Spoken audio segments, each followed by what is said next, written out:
Welcome to my channel తవ కథామృతం తప్త జీవనం.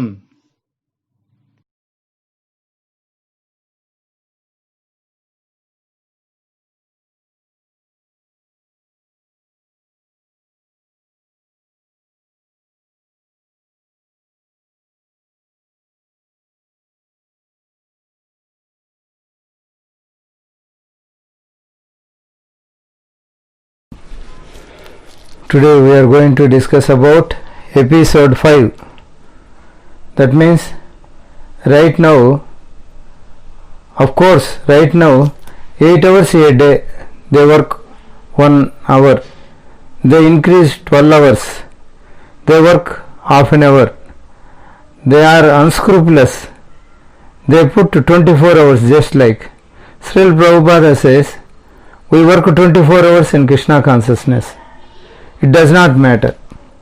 Working hard for materialistic endeavor, prayasa, material gain, for knowledge, working hard for the sake of knowledge, or that is jnana prayasa, speculative.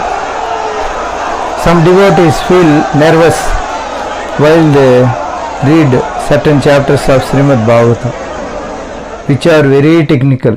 Second canto, 9th chapter is very technical chapter.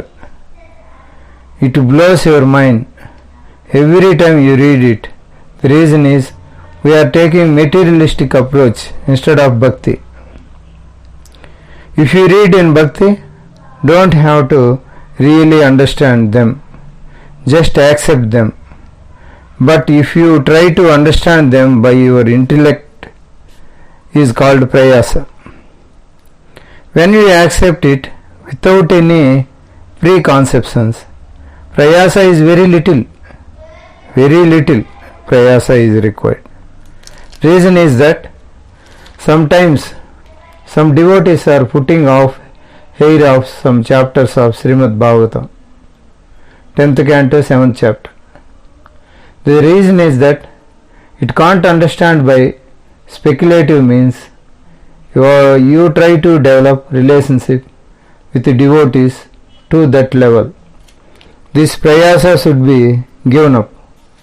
Prayasa, building too many projects, trying to make things bigger and bigger, is Kali Yuga syndrome.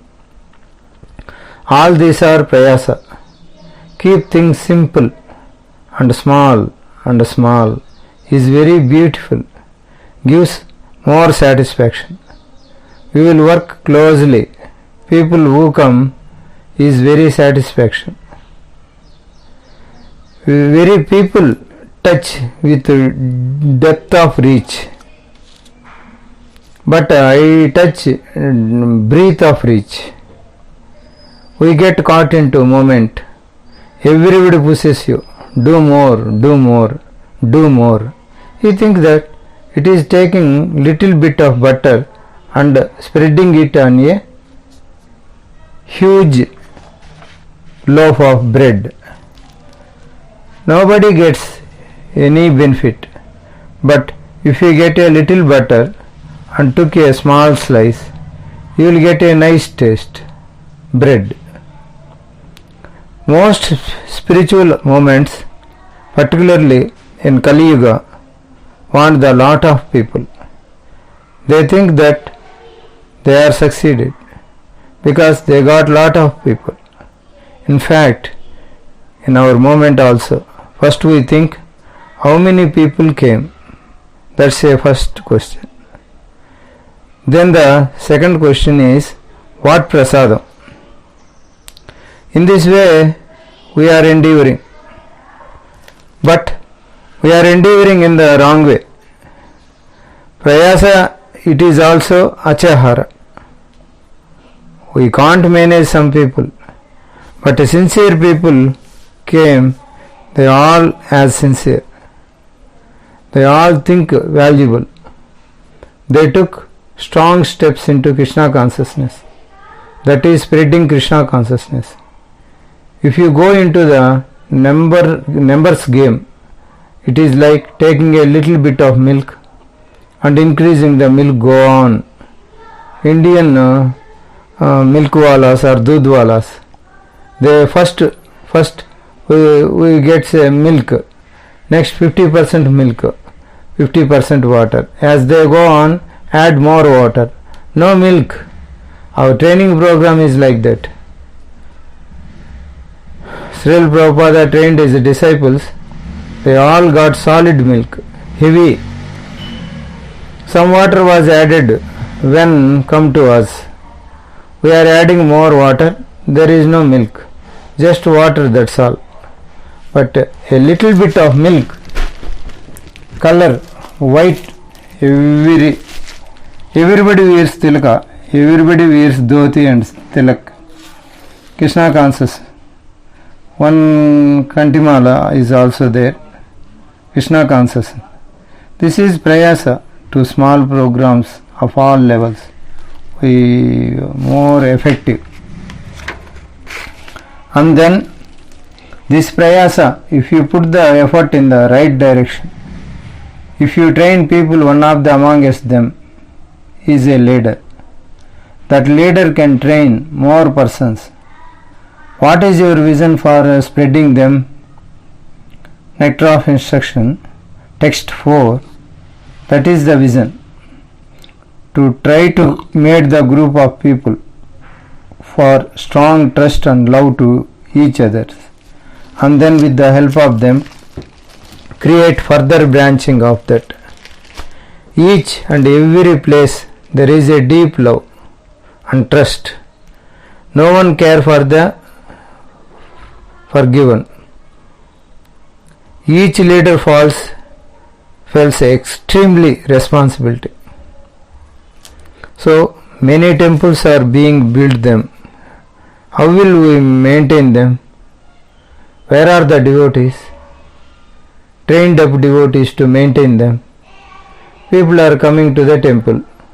We are not giving proper training to the people because we don't have those kind of proper quality devotees to share for them. It is very, very important. We want to put effort. We put in the right direction. Some prayasa is required because we are conditioned under the prayasa. We are creating solid person, enduring. If you do that, each of them follow the same moral. The point is that if you try in a wrong way, you will get tired. Prayasa. That's all. Now then Prajalpa. Prajalpa means talking mutually among each other. This is Prajalpa, ideal talking. Simple definition. There is certain kind of Prajalpa which is naturally good. Talking about Krishna, talking about Guru, talking about the descending mercy, talking about scriptures, talking about the practical applications of teachings in our life. These are all Prajalpa. This is this type of Prajalpa which is good. But another type of Prajalpa is very bad. Talking about worldly matters of all kinds. This is extremely bad. Or talking purposelessly even about topics which seems about Krishna consciousness. That's also Prajalpa. Aimless talking. Loose talk. Sometimes there was a lecture given. Why I want to go to that temple? But there is purpose in it. This is also Prajalpa. What was you trying to do if it is not uplifting the consciousness of a person? That is purposeless or aimless. The purpose of speech is to elevate the consciousness. That purpose is not there. That is Prajalpa. If that purpose is missing in your conversation, then that is Prajalpa. So there are different kinds of Prajalpa that Srila Bhaktivinoda Thakur speaks about in Bhakti Loka. Two things are very, very injurious. One, fault finding. Two, useless arguments. These things are extremely injurious. Today I am going to stop here. I will continue in next episode. Srila Guru Maharaj की जय, श्रील प्रभुपाद की जय, श्री श्री राधा गोविंद जी भगवान की जय, अनंत कोटि वैष्णव वृंद की जय, निताय गौर प्रेमानंद हरि हरि बोल।